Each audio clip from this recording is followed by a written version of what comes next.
Bem-vindos à primeira grande entrevista do Jornal Plural. Hoje temos como convidada a professora e investigadora Raquel Ribeiro. Ela que coordena o projeto de investigação Housing, financiarização da habitação no Portugal do século XXI.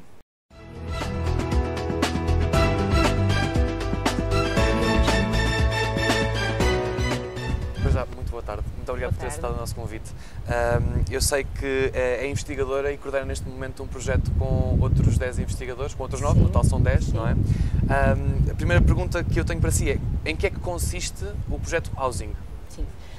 Então, o projeto Housing é um projeto exploratório de 18 meses. É financiado pela Fundação para a Ciência e a Tecnologia na área da psicologia. Por isso, neste projeto tentou-se um bocadinho cruzar conhecimentos da psicologia social com conhecimentos da economia política, para perceber os impactos que a financiarização da habitação, não é, que tem a ver com os processos cada vez um maior crescendo importância, quer dos atores financeiros, quer das motivações financeiras na provisão da habitação, e também o uso da habitação como meio de acumular riqueza e como troca, não é? Não tanto apenas para o usufruto das famílias, mas como um meio de troca para rentabilização, para obter rendimento. Então procurou-se, baseando na psicologia, no conhecimento da psicologia, especificamente na teoria das representações sociais, tentar analisar de que forma é que esta mudança de atores na provisão da habitação tem influenciado a forma como as pessoas pensam, representam aquilo que é a casa, a importância que a casa tem para si, as estratégias também, as práticas, ou seja, como é que as pessoas solucionam as suas necessidades de habitação, não é? Então procuramos analisar esse impacto através também o estudo tem uma abordagem de métodos mistos, ou seja, vimos, apesar do projeto ter uma curta duração, analisamos dados de projetos anteriores com base em entrevistas, questionários também, análise documental, e vamos agora, na fase final, realizar também um inquérito de opinião. Procuramos cruzar todas estas informações dos vários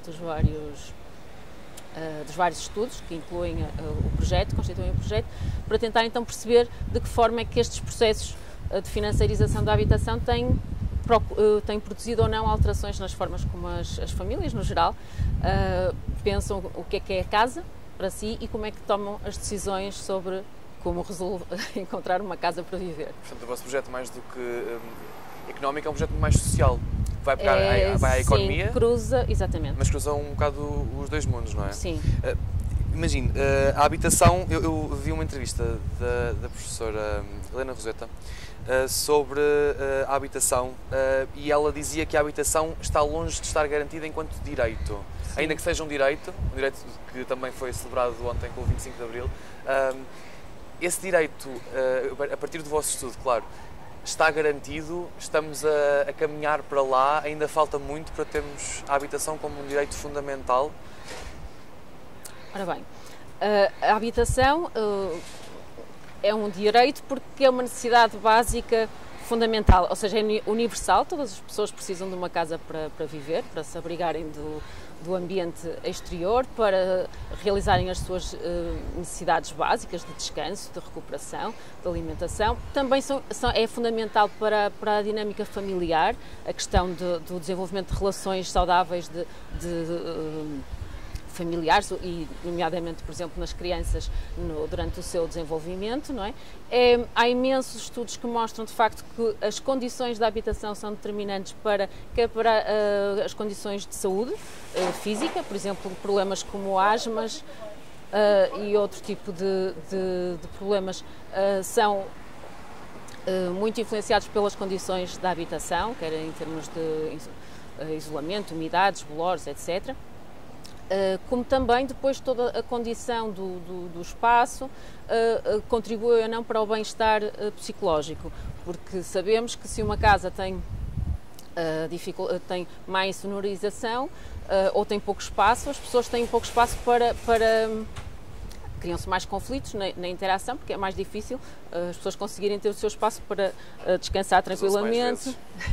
Não é o problema não é o cruzar, às vezes por exemplo, é muito referido também, por exemplo, as crianças quando são pequenas precisam de espaço para brincar, para correr. Se numa casa está com sobrelotação e temos várias pessoas a habitar, as crianças não têm espaço para brincar porque tropeçam nas outras pessoas que lá estão.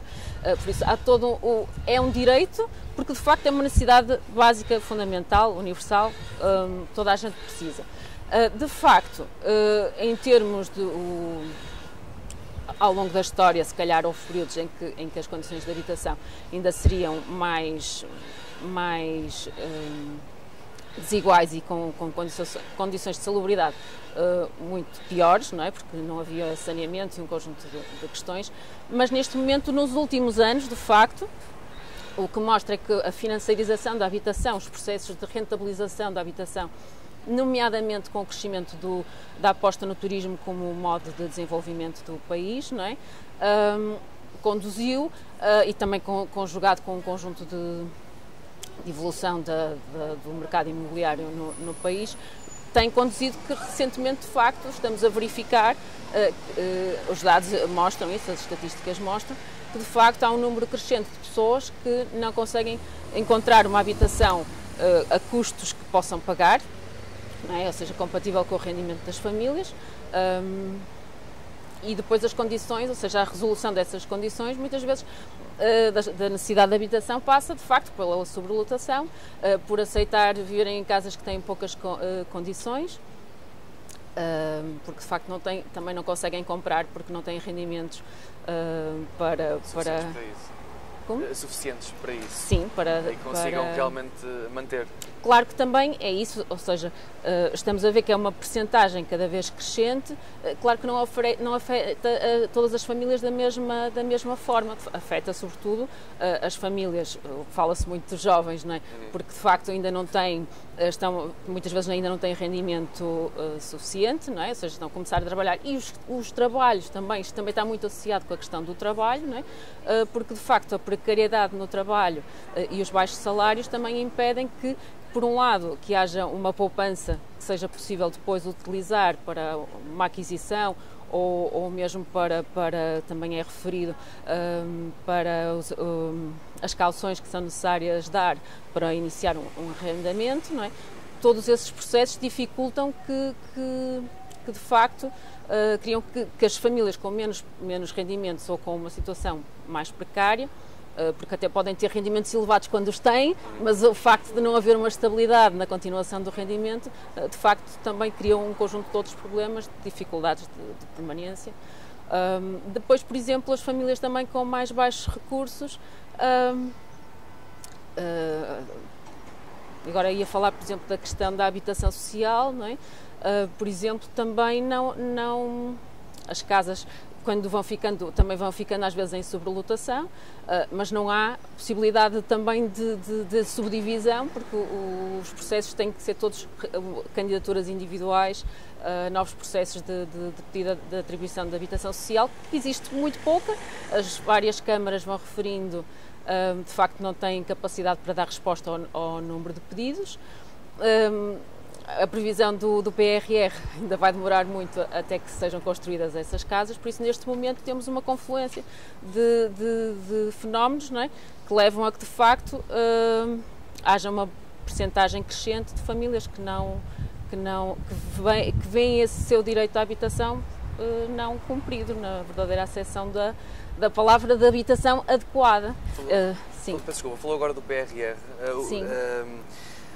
A ministra do Ensino Superior da Ciência, a doutora Elvira Fortunato, disse que, numa entrevista também, que até 2026 espera-se que haja 15 mil camas para estudantes, Sim. Neste caso. O alojamento que existe neste momento é baixo, os preços estão cada vez mais elevados, as condições carecem de qualidade. Com todos estes, com o PRR, por exemplo, espera-se que daqui por 3 anos, mais ou menos, não só estudantes universitários como famílias que necessitem de uma habitação social tenham realmente essas condições? Isso transcende-me por completo. A questão o que está previsto é que, de facto, esse investimento e o que se espera é que consiga ser aplicado e desenvolvido. Agora, sabemos que todo o processo de construção, o licenciamento, tem diversos fatores que podem fazer com que os prazos se atrasem e por isso, de facto, o ideal será que seja possível. Agora isso transcende completamente porque não é de todo sequer a minha área.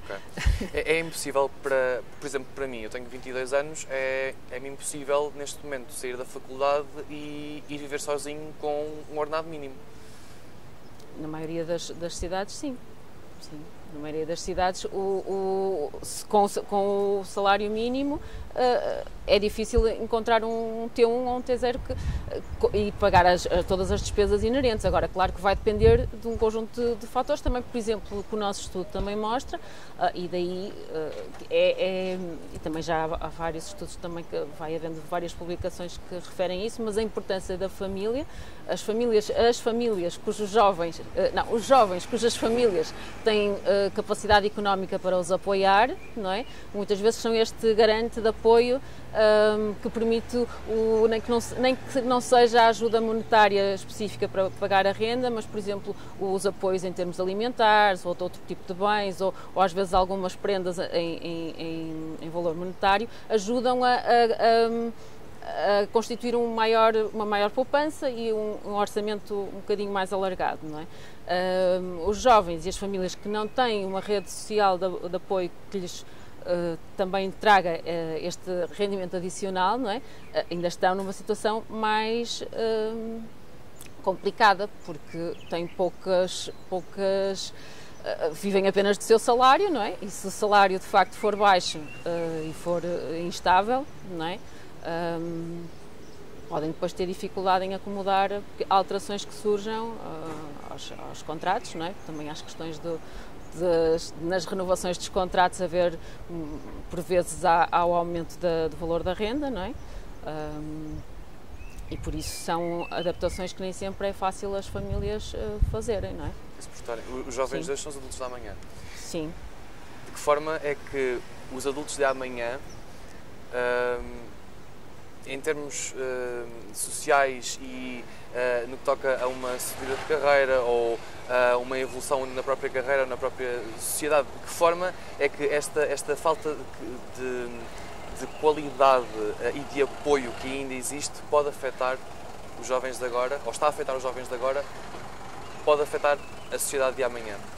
Isso também já há várias pessoas que têm alertado para isso, e há estudos que indicam o facto dos jovens adiarem por questões económicas, meramente económicas, a sua emancipação, digamos assim, o saírem de casa dos pais, também dificulta o constituírem família, o terem filhos, não é? Tudo isso pode, de facto, a longo prazo, podemos ter uma sociedade muito mais envelhecida, que já é, a sociedade portuguesa já é extremamente envelhecida. Há também o risco que se vai-se ouvindo falar, não é? Que muitos jovens consideram a hipótese de emigrar pelo facto de não conseguirem encontrar condições económicas que lhes garantam a qualidade de vida que desejariam. Então procuram, como outras pessoas nos procuram a nós para ter melhores condições de vida, os jovens portugueses também podem procurar outros países para garantirem melhores condições de vida. Tudo isso num país que a maioria da população é pobre. Se as redes familiares, os jovens saírem, para os idosos que ficam, ainda será mais complicado, no sentido que, de facto, podem ter uma velhice sozinha, não é? Com baixas reformas e sem o apoio da família, não é? Que pode estar imigrada. São questões que, de facto, vale a pena pensar, porque é necessário que hoje haja apoio e que se invista para amanhã conseguirmos ter uma sociedade que não caia no esquecimento, com pessoas sozinhas e apoiá-las, ter o apoio agora para as apoiar depois. Eu penso que é isso, é todo um processo, é algo que deve ser, não devemos pensar só no futuro, devemos pensar no futuro e no agora, e se calhar essas situações já existem na atualidade, não é? Por isso também são formas, às vezes é importante de facto, e voltando à questão das representações sociais, muitas vezes há ideias dominantes que surgem na comunicação social ou nas conversas de café.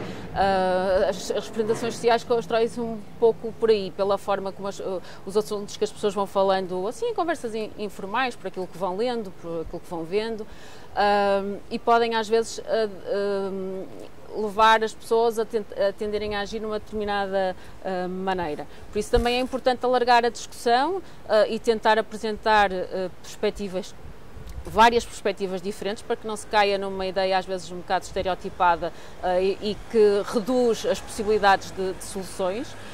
Penso que se os jovens querem resolver os seus problemas, e acho muito bem, e toda a sociedade quer, porque os jovens também são os filhos dos adultos de hoje e os netos dos mais idosos, não é? Todo o tentar repensar e olhar para a forma como a sociedade tem resolvido os problemas, não é? Também depois é isso, perceber, se calhar, que quando nos concentramos apenas na questão de procurar o lucro, o máximo lucro no curto espaço de tempo, isso também pode ter efeitos bastante negativos, não é? Porque há toda a forma como as pessoas depois interagem em sociedade também pode ficar condicionada por essa lógica. E por isso penso que é importante, de facto, pensar-se em soluções que sejam solidárias, que tentem atender às necessidades de todas as pessoas, não é? Das várias faixas etárias e com as várias características, porque de facto a sociedade é aquilo que nós fizermos dela, não é? Por isso somos todos construtores da sociedade, por isso fazemos todos parte dela. Exato, não é? Sim. Em outubro do ano passado, o Governo lançou um programa de vistos dirigidos aos chamados nómadas digitais. Sim. De que forma é que considera que é importante ou não apoiar esta nova camada de jovens que está a chegar e que já chegou, alguns já se instalaram, e ajudá-los a poder desenvolver... Nómadas são, como o nome indica, pessoas que estão aqui, depois vão para lá, depois voltam, não são pessoas que se vão manter. Como é que acha que esta estratégia pode ou não afetar ou contribuir para a nossa sociedade? Eu penso que há sempre aspectos que têm a ver com o facto de contacto com outras realidades é positivo, no sentido, por exemplo, nós tivemos o colóquio do projeto a semana passada, tivemos cá os consultores que nos falaram da realidade da Nova Zelândia, por exemplo, e também de outros países, e da Malásia, e perceber que outras sociedades funcionam de outras maneiras ou que há problemas que são semelhantes, ajuda, penso que é positivo no sentido do desenvolvimento das pessoas, da abertura de horizontes, perspectivar outras realidades, não é? E acho que a complexidade da questão da habitação também se percebe melhor quando percebemos outras realidades, conhecemos outras realidades. Depois há aspectos que é importante acautelar na perspectiva de facto, por exemplo, porque há as lógicas da concorrência, não é? No sentido, quando existe pouca oferta numa determinada zona, não é? Se existem poucas casas disponíveis, claro que os preços podem tender a subir se temos quem tenha capacidade de pagar mais, não é? Aliás, há relatos de pessoas que referem que, apesar da lei não prever um limite de rendas de adiantamento, muitas vezes as pessoas oferecem muito mais rendas, um ano de rendas pagas para poderem garantir que ficam com a casa. Todos esses processos são processos que criam competição entre as pessoas na acessão mais negativa, não é? E por isso, com esse tipo de competição eu discordo profundamente, mas, ou seja, a questão dos nómadas digitais tem sobretudo pode ter aspectos positivos de contacto com outras realidades, pode ter os aspectos negativos de facto, se for uma percentagem elevada, se tem um poder económico superior, então poderão, quem tem propriedades poderá achar mais apelativo colocar essas casas para arrendamento a nómadas digitais do que a nacionais, ou mesmo até estudantes, ou outro tipo de solução, no sentido que obtenham um retorno mais rápido e mais elevado. Por isso, todos esses aspectos devem ser avaliados, o impacto que as medidas têm, não é? De forma que elas possam ser reavaliadas e ajustadas à medida que... Mas, sobretudo, é isso. Aliás, referiu, e a Helena Roseta falou exatamente disso, da questão da importância de avaliar os impactos das medidas, não é? E na habitação, de facto, isso é importante, porque temos visto que algumas medidas tiveram impactos negativos, sobretudo porque o retorno financeiro que se supõe esperar obter, muitas vezes também não está quantificado e aparentemente não está a ser utilizado para resolver os problemas que está a criar. Ou seja, se disséssemos que considerar que o turismo ou apostar nos nómadas digitais obteríamos com isso um rendimento muito grande para o país, seria importante considerar que esse rendimento deveria ser utilizado para resolver as dificuldades que cria, não é? E por isso é importante, de facto, que as medidas sejam avaliadas os seus impactos aos diversos níveis, para que, de facto, não tenham aqui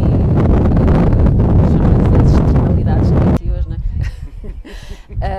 Pronto, mas que, de facto, impactam depois a vida das famílias e criam um conjunto de mal-estares e de ressentimentos que penso que não...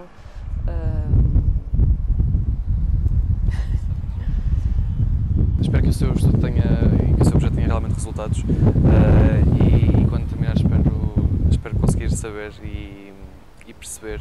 Sim, a ideia é quando o projeto, é isso, vamos entrar agora na fase final. Sim, fazer o inquérito, e depois iremos analisando toda a informação recolhida, tentar fazer sugestões e propostas para contribuir. Penso que é isso que precisamos, é de facto de tentar construir soluções que funcionem para todas as pessoas. Soluções positivas, Sim, acima de tudo. Sim. Muito obrigado. Obrigada.